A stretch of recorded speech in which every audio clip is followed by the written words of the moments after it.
Hi there. Welcome to Afro Perspectives. South Africa started withdrawing its troops from the Eastern Democratic Republic of Congo on the 29th of April 2025. The withdrawal itself was authorized by the Southern African Development Community in its meeting on the 13th of March. General Rwanda Mapanya, head of the South African National Defence Force, has reassured the South African public that South Africa's exit from Eastern DRC is a tactical withdrawal and is not a sign of weakness. Regardless of what the South African military leadership would want the public to believe, this is a humiliation for a country with the prestige and standing of South Africa. Consider this. South Africa has a 2.8 billion defense budget and world-class equipment to fight a war, and has just been humiliated by tiny Rwanda. Rwanda, with its threadbare budget of 1.2 million US dollars for its army, has stood up and seen off the military might of the South Africans. South Africa, an economic giant with the second largest economy on the African continent, has been humiliated by a postage-sized country the size of tiny Lesotho. South Africa was supposed to walk over Rwanda, but what we saw is the humiliating spectacle of General Rwanda Mapanya sitting on the same table with warlords, the likes of Sultani Makenga and Bernard Biamungu. In documents signed by both parties, these warlords have even been given formal military ranks, with both Makenga and Biamungu referred to as major generals. These are people who do not hold a rank in a formal army run by any known state. These are rebels, warlords. Forget what General Rwanda Mapanya and Angie Mochega's public relations exercise and what they would want you to believe. South Africa's exit from Goma was not a victory march. It was not a planned strategic military operation. Civilians in Goma who witnessed the South Africans escorted by the M23 and the Rwanda Defense Forces through Rwanda labeled it a walk of shame. Consider South African soldiers being disarmed and searched by soldiers from the Rwanda Defense Forces before crossing the border into Rwanda. In February, we saw images of Romanian mercenaries stripped of their dignity, humiliated and defeated, being escorted from Goma to Kigali to be repatriated to their countries of origin. Of course, to spare the humiliation to the South Africans, no journalists were allowed to film the humiliation of the South Africans. They were given the treatment reserved for Romanian mercenaries. South African soldiers, with their Tanzanian and Malawian allies, defeated and humiliated, were escorted out of enemy territory, not by their own military command, not by MONUSCO, but by the very forces they had once fought. Rwanda and the M23 have taken full control of their exit, ensuring their safety but also detecting the terms of their humiliation. In South Africa, the public would hear only what General Rwanda Mapanya and Angie Mochega wanted them to hear, a narrative of professionalism, bravery, and duty fulfilled. Angie Mochega, the South African Defense Minister, on the 4th of May, in her press briefing, characterized the South Africans' exit as a successful mission. Maybe I'm being too harsh on the SADF.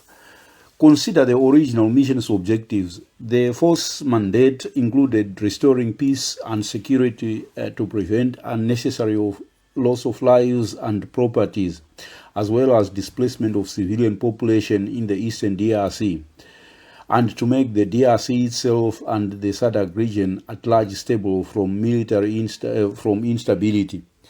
Of course, now we all know how the story unfolded. Goma and Bukavu fell in February and March, After the fall of Goma and Bukavu, the SADC summit on the 13th of March used some verbal gymnastics and cited the reason for the SADC forces' withdrawal as the continued deterioration of the security situation in the eastern DRC.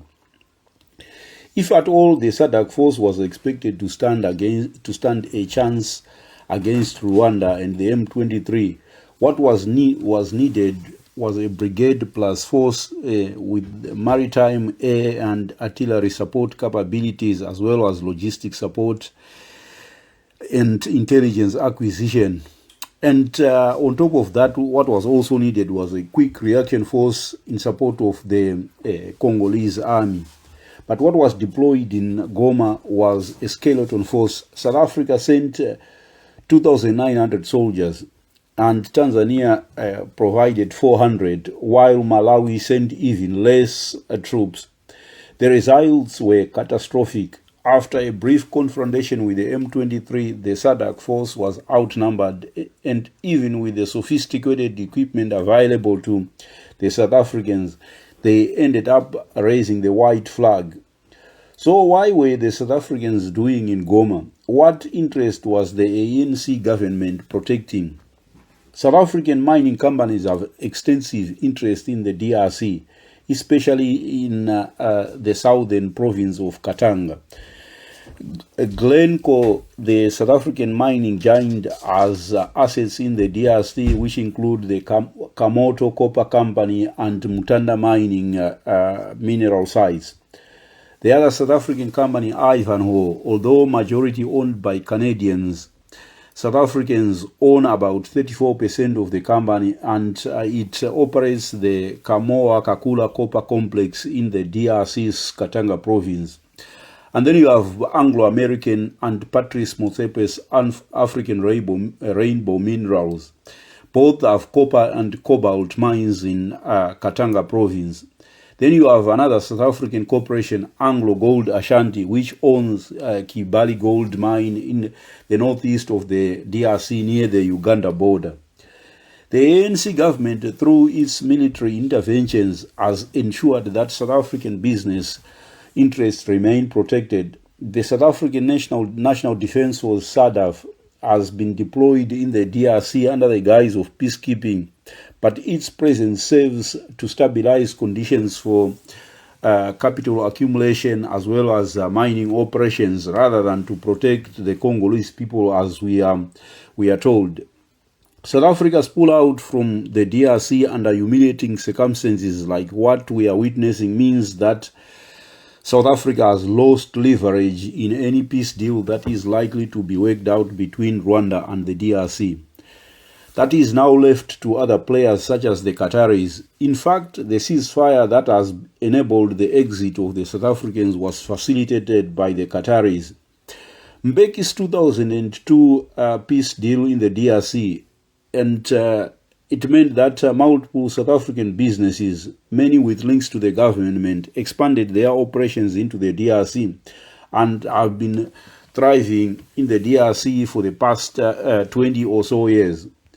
While the South African government might actually cite job creation and stabilizing the Congolese economy, and those might actually have been motivating factors, but the former President Mbeki also made sure that trade and investment tenders issued for the DRC by the World Bank went, 4 billion of them in American dollars, went directly to South African-owned companies.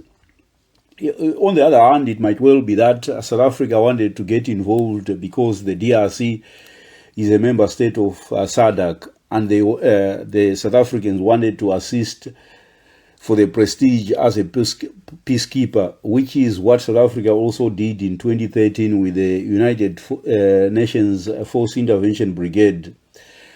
And it cannot also be denied that the DRC government itself is willing to trade its minerals to anyone who can deal with or defeat the M23. Consider the recent agreement between the DRC and the Americans, the so-called Critical Minerals Partnership. The Americans are now firmly in charge in the DRC. If the South Africans have pulled out, Trump might choose to side with Kagame, and then Rwanda will continue extracting minerals from Eastern Congo. Thank you for following this piece. If you have found the analysis provided here useful, please like and subscribe. And if there is anything I've got wrong or missed, please put your comments in the box below. Thank you. Bye.